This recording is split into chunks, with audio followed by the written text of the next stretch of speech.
नाज़रीन, परॾेही ख़बरनि में अफ़सोसनाक ख़बर शामिल कंदा हलूं। सऊदी अरब में बस ऐं ट्रक जे विच में टकर जे नतीजे में उमिरे जे लाइ ईंदड़ 35 परॾेही ज़ाइरीन फ़ौत ऐं 4 ज़ख़्मी थी पिया।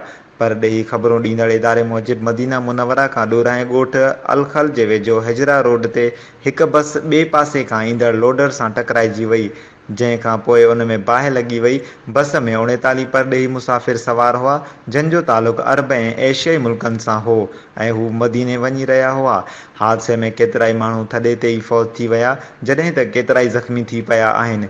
वाक़िए जे ख़बर मिलंदे ई इमदादी इदारा फ़ौरी तौर ते हादसे वारी जॻह ते पहुची विया, जंहिं लाशनि ऐं ज़ख़्मियुनि खे अल हमना इस्पताल मुंतक़िल कयो, जिते 35 ॼणनि जी फ़ौत थियण जी तस्दीक़ कई वई आहे।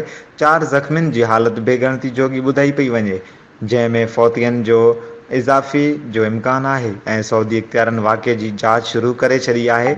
मदीने जे गवर्नर शहज़ादा फैसल बिन सलमान बिन अब्दुल अज़ीज़ मरहूमनि जे वारसनि सां ताज़ियत कंदे ॾुख ऐं अफ़सोस जो इज़हार कयो आहे।